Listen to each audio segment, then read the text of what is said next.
পারে, ডাকার মতো যদি ডাকতে পারে, তাহলে রাধারানী কৃপা লাভ হলেও হতে পারে। আশা রাখতে হবে, পূরণ হলেও হতে পারে। তাই এবার বলছে সুবলের কথা মতো কানাই ডাকতে লাগলেন, ওরে কানু কহে ওরে ভাই থাকো সবে এক কোঠায়। আরে কানু কহে ওরে ভাই থাকো সবে এক কোঠায়। আরে কানু কহে ওরে ভাই থাকো সবে এক কোঠায়। আরে কানু কহে ওরে ভাই থাকো সবে এক কোঠায়। আর আমি আসি কাননতে খিয়া রে, আমি আসি কাননতে খিয়া রে।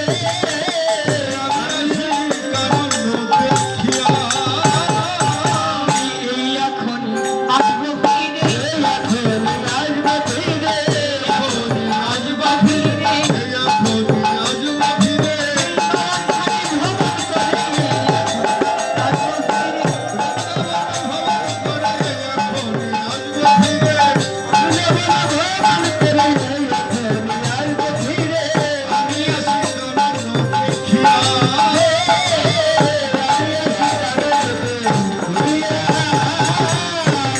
সবাইকে ডেকে ডেকে নিয়ে বলরাম দাদার কাছে রেখে দিয়ে তারা চলতে লেগেছে কোথায় রাধাকুণ্ডের দিকে। তাই বলে কি একা গেল? একা গেল না, তাদের কাদের সঙ্গে নিল শিশু পশু নিরক্ষিয়া সুমনার বটুরে লইয়া। শিশু পশু নিয়া শুভ লাল বটুরে লইয়া।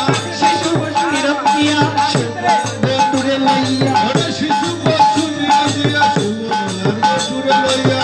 বাইর হইল না টোনা। আর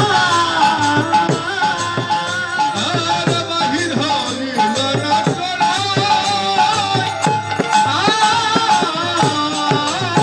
বলি আনন্দ আর ধরে না রে,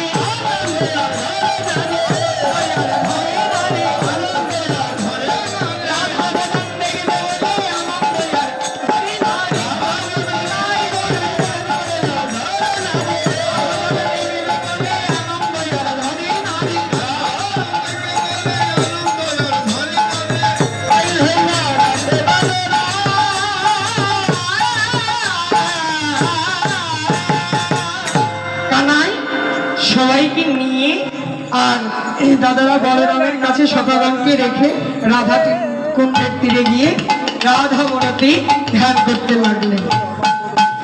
এদিকে প্রাণ গোবিন্দ যেমন কৃষ্ণ বিরহে আকুল, ওইদিকে আবার শ্রীমতী রাধারানীও কৃষ্ণ বিরহে আকুল।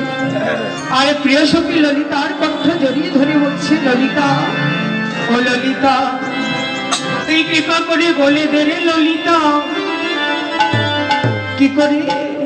কি করে আমি গোবিন্দের দর্শন পাবো।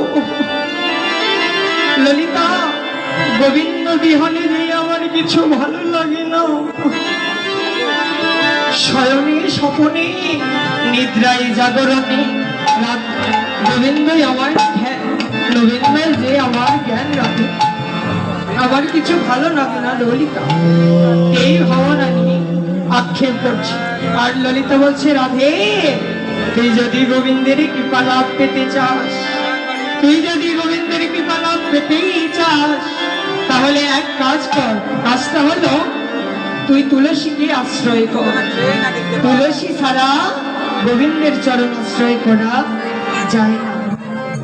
তাই এবার শ্রীমতী রাধারানী ললিতার কথা মতো তুলসীকে ডাকতে লাগলেন। আর ওই না রাধিকা রূপসী লইয়া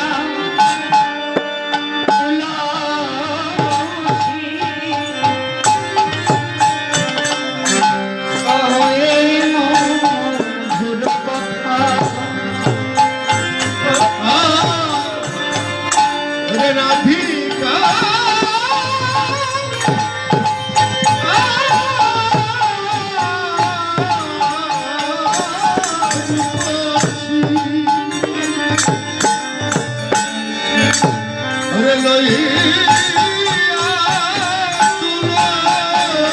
তুলসী হরে মধুর কথা। তুলসী বল তুলসী তুই মধুর কথা একবার বলো তুলসী মধুর কথা। তুলসী বল তুলসী তুই মধুর কথা একবার বল তুলসী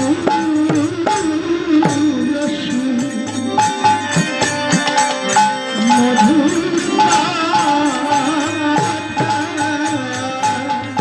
তোর কথা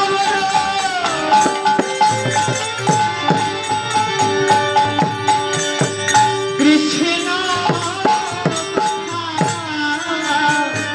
তুলসী একবার বলো তুলসী কৃষ্ণ কথা। হরে কৃষ্ণ কথা কৃষ্ণ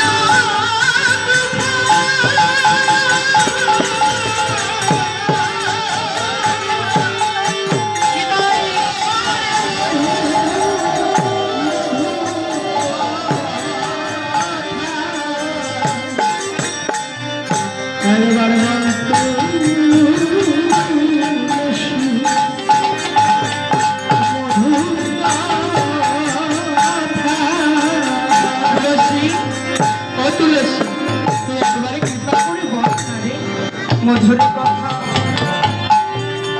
তুলসী তোর যে আমার যে বড় আশা গোবিন্দের চরণ সেবাই লাগো তুলসী তুই কৃপা করে বল তুলসী আমার গোবিন্দ কেমন আছে তুই একটু আমাকে খবর এনে দিলে তুলসী